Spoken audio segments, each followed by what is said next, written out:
né sans effroi au matin de son couronnement, en partie parce que ça sonnait bien avec Fred, mais également parce qu'il avait un jour réussi à attraper et à tuer une guêpe tout seul. Si l'on exceptait 5 laquais et le cireur de chaussures,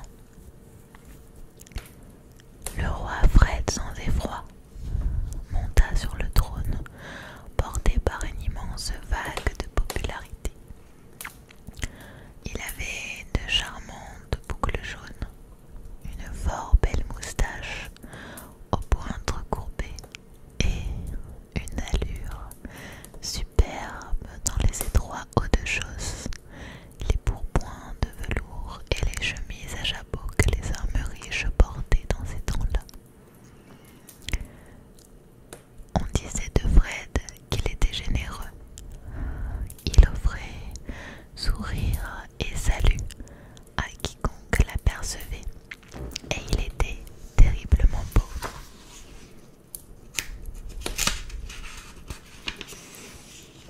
Sur les portraits que l'on distribuait d'un bout à l'autre du royaume, afin qu'ils fussent accrochés dans les hôtels de ville, le peuple de Cornucopia était tout à fait heureux de son nouveau roi, et beaucoup estimaient qu'il finirait par remplir encore mieux cette fonction que son père, Richard le Droit, dont les dents, bien que personne ne se risque alors à le faire remarquer, étaient plutôt de travers.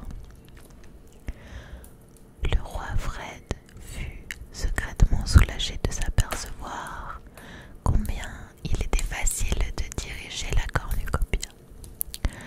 De fait, le pays semblait marcher tout seul. Presque tous les habitants avaient de la nourriture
fastueuses, des pique-niques sophistiqués et de somptueux banquets. Car la cornucopia était célèbre bien au-delà de ses frontières pour sa nourriture.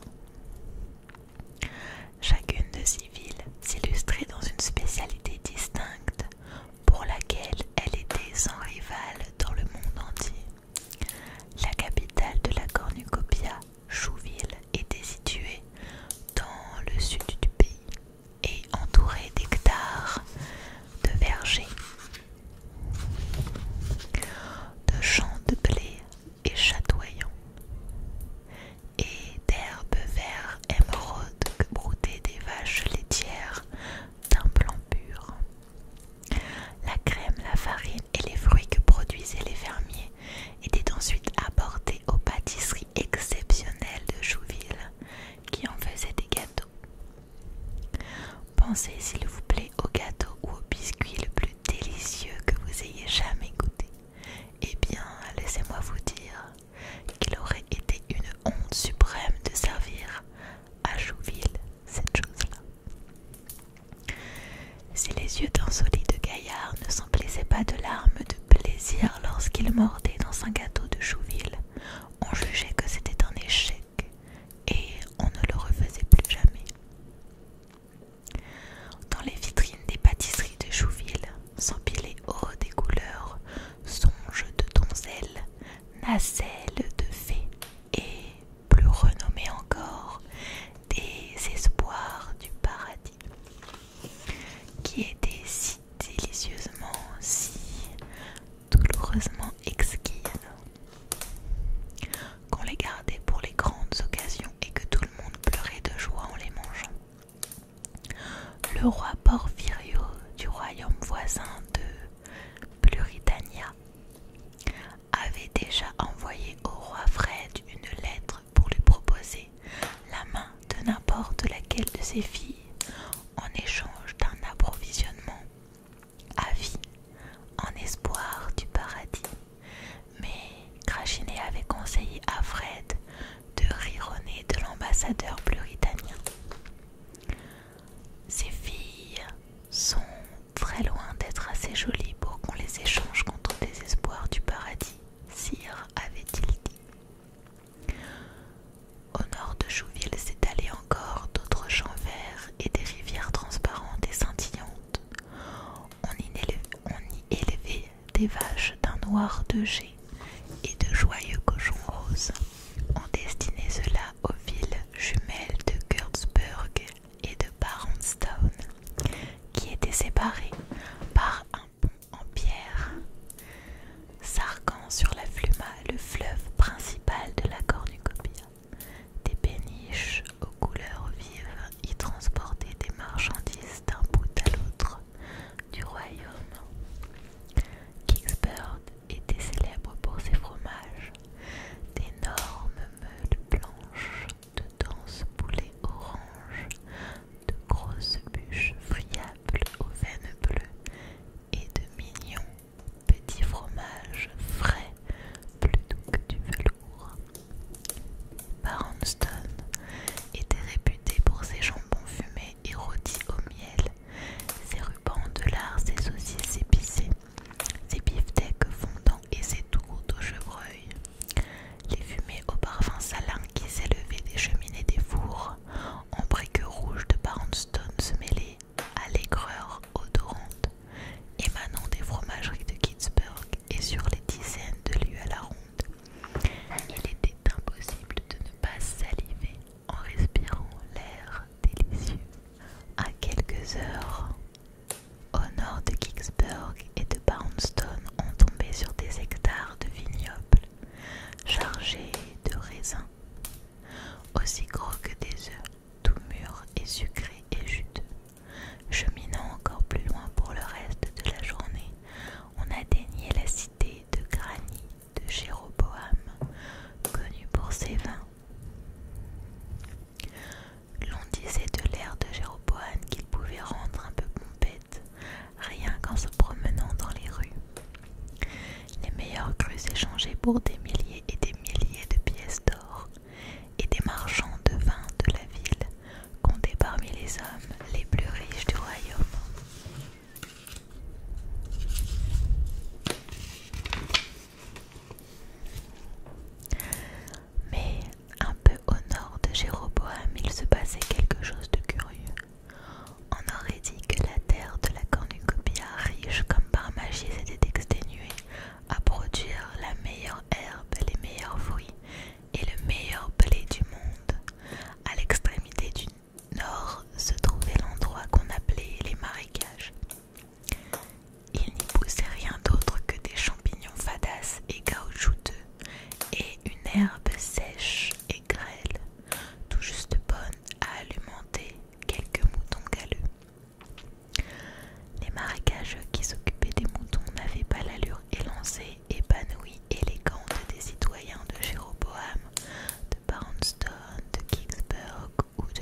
Monsieur Doisel a dit qu'il y a aussi des gens qui disparaissent.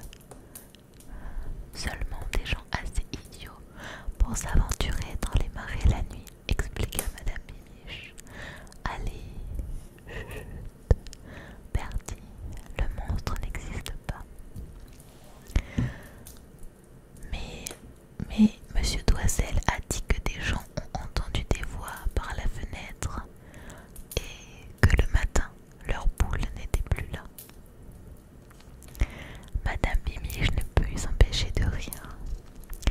Les voix qu'ils ont entendues étaient celles de banals voleurs. Bertie, là-bas, dans les marécages, tout le monde se chipe des choses en permanence.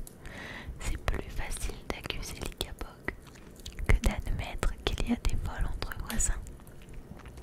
Des vols, s'étrangla Bird, en se redressant sur les genoux de sa mère pour la fixer d'un regard solennel. Voler, c'est très mal, hein, maman?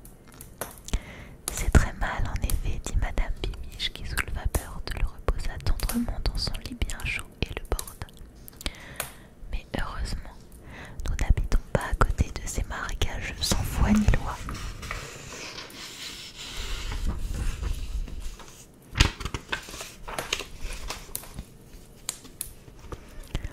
Elle prit sa chandelle et regagna la porte de la chambre sur la pointe des pieds. Bonne nuit, ma merveille, chuchota-t-elle depuis le seuil. Elle aurait normalement dû ajouter: ne laisse pas l'Icabog de grignoter l'orteil, qui était ce que disaient les parents de toute la cornucopia à leurs enfants au moment du coucher, mais elle dit: dors sur tes deux oreilles. Bird s'endormit à nouveau et ne vit plus aucun monstre dans ses rêves. Il se trouvait que Monsieur Doisel et Madame Bimiche étaient très amis. Ils avaient été dans la même classe à l'école et se connaissaient depuis toujours. Quand Monsieur Doisel avait appris qu'il avait fait faire